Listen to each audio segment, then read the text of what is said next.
Welcome back to చిన్న చిన్న సంగతులు ఛానల్.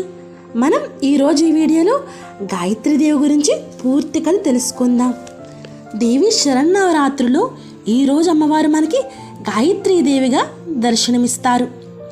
సకల వేద స్వరూపం గాయత్రీదేవి. అన్ని మంత్రాలకు మూలశక్తి ఆ మాత. ముక్త, విద్రుమ, హేమ, నీల, ధవళ వర్ణాలు కలిగిన 5 ముఖాలతో శంఖం, చక్రం, గద, అంకుశం దర్శనం ఇస్తుంది అమ్మవారు. గాయత్రి ఉపాసనతో మంత్రసిద్ధి, బ్రహ్మజ్ఞానం కలుగుతాయి. గాయత్రి మంత్రజపంతో చతుర్వేద పారాయణ ఫలితం లభిస్తుంది. ఆదిశంకరులు గాయత్రీదేవిని అనంత శక్తి స్వరూపంగా అర్చించారు. ప్రాతకాలంలో గాయత్రిగాను, మధ్యాహ్న కాలంలో సావిత్రిగా, సాయం సంధ్యలో సరస్వతిగాను ఉపాసకులతో పరమేశ్వరి ఆరాధనను అందుకుంటుంది. గాయత్రీమాత ముఖంలో అగ్ని, శిరస్సులో బ్రహ్మ, హృదయంలో విష్ణువు, శిఖపై రుద్రుడు కొలువు ఉంటారని పురాణాలు చెబుతున్నాయి. గాయత్రి ఉపాసన వల్ల బుద్ధి తేజోవంతమవుతుంది. గాయత్రి మంత్రజపం చతుర్వేద పారాయణ ఫలితాన్ని ఇస్తుంది. అమ్మవారి మంత్రం జపిస్తూ అమ్మను ధ్యానించాలి. ఈ రోజున అమ్మవారికి పులిహారగా చేసుకుని నైవేద్యం పెట్టుకున్న ఎంతో మంచిది. అమ్మవారి గురించి పురాణ కథ ఒకటి ఉంది. దాని గురించి మనం ఇప్పుడు తెలుసుకుందాం. పూర్వం ఒకప్పుడు అరుణుడు అనే బలవంతుడైన రాక్షసుడు ఉండేవాడు. అతడు దేవతలను ద్వేషించేవాడు. దేవలోకాన్ని పూర్తిగా జయించాలన్న కోరికతో 10,000 సంవత్సరాలు గంగా తీరంలో నిరాహార దీక్షతో గాయత్రి జపపారాయణుడై తీవ్రమైన తపస్సు చేశాడు.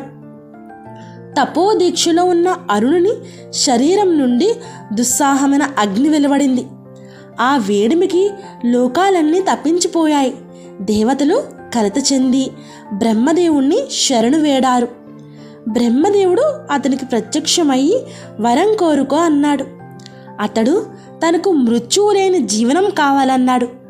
ప్రకృతి ధర్మమైన మరణం లేకుండా వరం ఇవ్వడం అసాధ్యమని బ్రహ్మదేవుడు చెప్పాడు. మరేదైనా వరం కోరుకోమని అన్నాడు బ్రహ్మదేవుడు.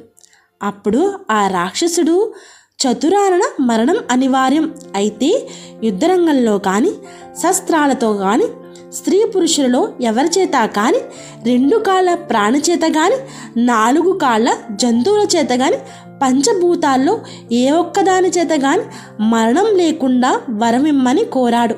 బ్రహ్మ తదాస్తు అన్నాడు. బ్రహ్మదత్త వరం వల్ల గర్వంతో అరుణుడు రాక్షస గణంతో కలిసి దేవలోకాన్ని ఆక్రమించడానికి సంసిద్ధుడయ్యాడు. ముందుగా ఒక దూడను ఇంద్రుని వద్దకు పంపి యుద్ధానికి సిద్ధపడమని కబురు పంపించాడు. ఇంద్రుడు భయపడి బ్రహ్మ వద్దకు వెళ్ళి మొరపెట్టుకున్నాడు. బ్రహ్మ అతన్ని వెంట పెట్టుకుని వైకుంఠానికి రాగా విష్ణువు బ్రహ్మేంద్రాలతో కలిసి కైలాసానికి వెళ్ళాడు.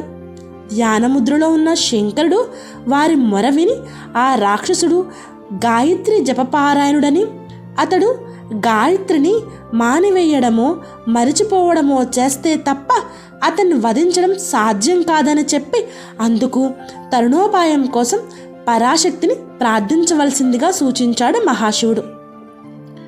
బ్రహ్మేంద్రాది దేవతలు ఈశ్వరుని సూచనానుసారం పరాశక్తిని ఆరాధించారు. మాయోపాయం చేత అరుణుని గాయత్రి జపం మాన్పించడానికి తగిన ఆలోచన దేవగురువైన బృహస్పతికి స్ఫురించింది. ఈ స్ఫురణ దేవి సంకల్పంగా గుర్తించి బృహస్పతి అరుణుని వద్దకు వెళ్ళాడు. వచ్చిన బృహస్పతిని చూచి అరుణుడు అతిథి సత్కారాలు చేసి, మునీంద్ర, నేను రాక్షసుడిని కదా, మీరు దేవగురువులు, దేవతలు నాకు శత్రులు, నాతో మీకేమి పని, మీ రాకకు కారణమేమిటి అని అడిగాడు. అందుకు బృహస్పతి నవ్వి, రాక్షస రాజా, నీవిలా అనడం భావ్యం కాదు.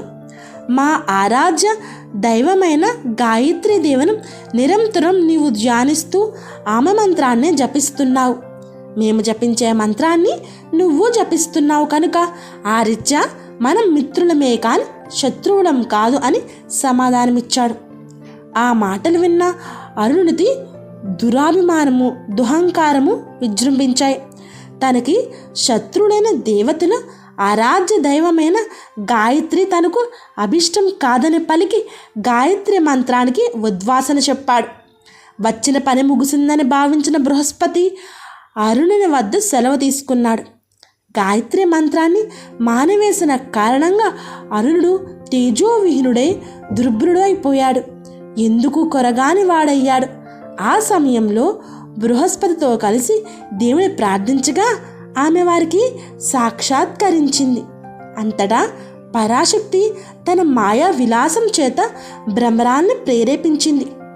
కోట్లాదిగా తుమ్మెదలు చెలరేగి భూమి ఆకాశాలను కప్పివేసి రాక్షసుల శరీరాలను ఆక్రమించి చెవుల్లో భరించరాని రోద చేస్తూ ఒకరి మాట ఒకరికి చెప్పడానికి కానీ వినడానికి అవకాశం లేకుండా కాళ్ళు చేతులు కదిలించే అవకాశం కూడా లేకుండా చేశాయి.